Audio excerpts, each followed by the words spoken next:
Okay, are we rolling? Yeah, it looks like we're rolling. Okay.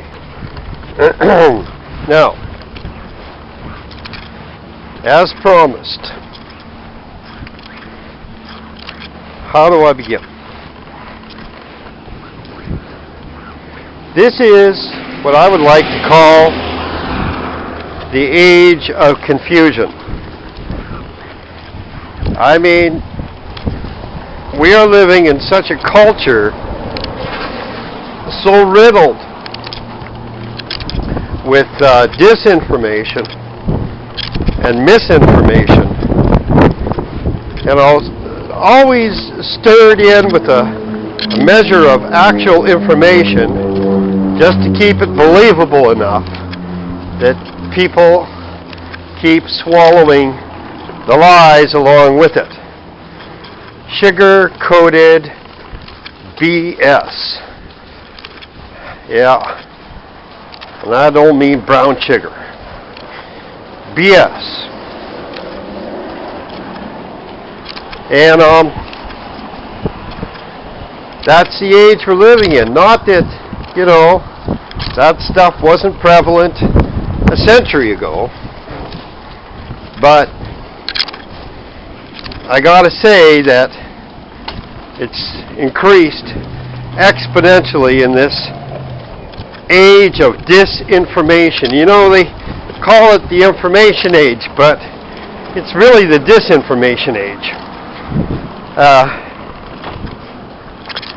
I think the information age kind of waned with the introduction of the internet and technology. Became the disinformation age. Because people can say whatever they like, and less people are actually going to the public library and searching the real records, the actual manuscripts, getting the documentation. So they just read it on the internet, and that's it. They believe that's the case because they saw it on the internet. Well, it used to be an old saying, just pardon me here while I try to do up my zipper. There used to be an old saying, do you believe everything you read? Now, of course, we don't believe everything we read, but stuff that's really documented has a tendency to be true. It has a good deal more solid information, factual information, documented information. Yeah, there's still propaganda out there, and I found a couple of tricks with respect to determining the authenticity and genuineness of information is the ability to overlay the information with other sources, like transparencies, one over top the other, until you get a good, crisp, solid, three-dimensional image, where it's, pardon me, backed up and verified. And, I did my homework. I do invite you to do yours. I'm not going to start quoting sources and page numbers. I don't have to. I expect anybody who is really dedicated to knowing the truth about what I'm about to share will have the initiative to look it up themselves and see if I'm not telling the truth.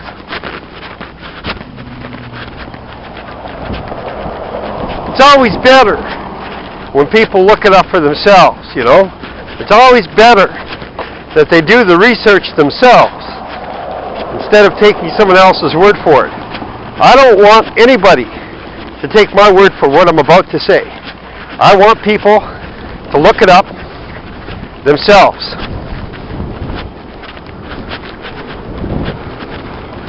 Now, some time ago, there was a group of people who actually I got into a discussion with, and I wasn't too sure if they were telling me the truth, so I looked it up.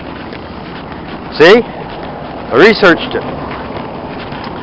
And essentially it went something like this, because they were saying that they were Jewish.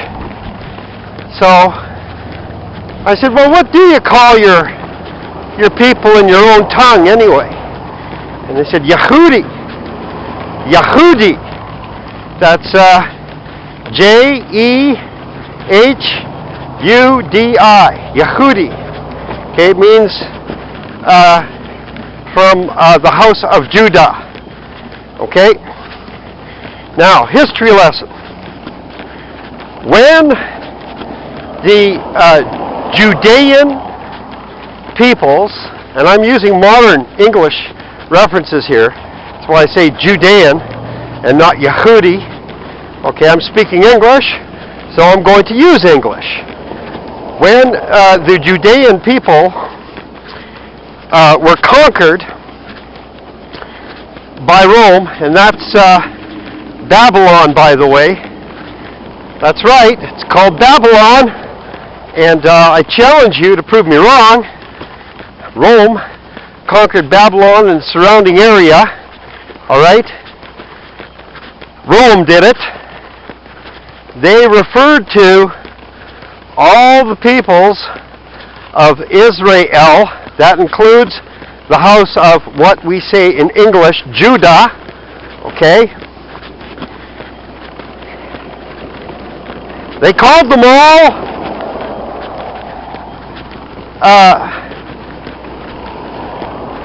well, I don't know exactly what it is in the Roman tongue. Okay, I got to be honest, I don't know precisely what it was in the Latin tongue, but translated to English, it's Jews. Okay, they called them Jews. Rome called them Jews. Alright?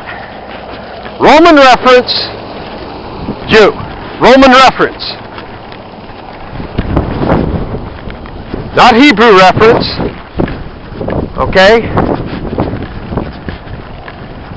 Wait a minute. Got to talk to a friend of mine here. Turn off my camera. Got to talk to a... Yeah, that's what I love about small towns. You know? Just bump into people on the street. Everybody knows everybody. Kind of reminds me of that song by Snow. You know? Ah, well. I don't know if you know what song I'm talking about. By Snow. You know, that song by Snow, the group Snow. It's a nice song. How's that go? La la la la la la la la la la la la la la la la la. Anyway, I'm not here to sing. I'm out of tune anyway. But I'm in more of the narrative mode here, explaining the truth about this word Jew. Okay? It's not a Hebrew word. Okay? Seriously, it isn't. And, you know, the English borrowed it from Rome and probably bastardized it some more. In fact, I know they did. Okay? How do I know that? How do I know that word got bastardized some more? Well, simple. Okay? Any good linguist knows that the J sound, I'll say it real hard here for you, J. Okay, that sound, the letter J, hard J, did not even exist in 1611. It was just starting to surface around that time. Alright? It was more of a softer J back then, borrowed from the French, ja. Okay? Ja. Not ja. Ja. Okay? Now we go back into the 15th century. Okay? It was ya. Okay? With Y.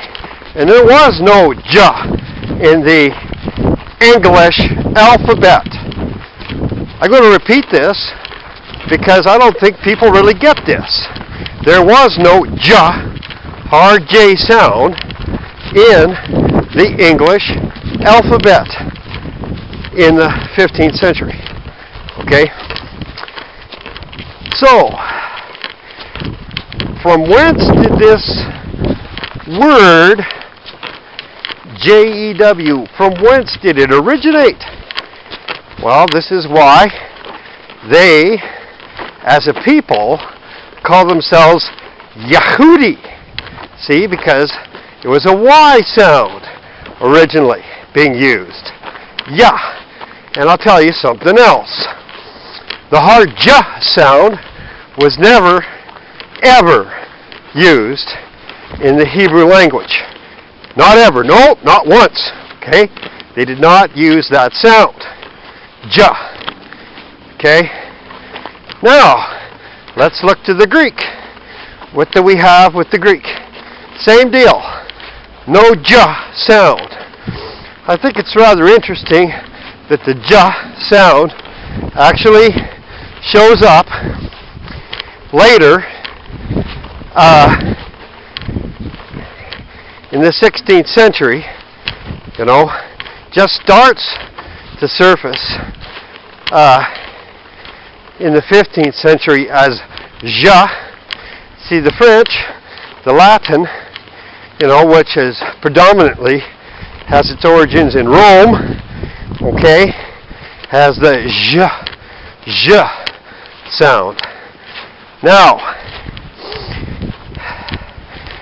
with respect to the letter J in Greek, it wasn't J, it was more the letter I, and hence we have the Greek Jesus, okay, Jesus, and that's where we get the name Jesus from. Now, I'm not saying it's wrong to use the name of Jesus. Please don't get on my case about that. I'm trying to explain something. All right? A language does indeed evolve over time. And the hard J was not used at the time that the Son of Man walked the shores of Galilee. I know some of you got a problem with that. Well, that's too bad. Y'all need to get over it. You need to check your sources. You need to get down to your library books.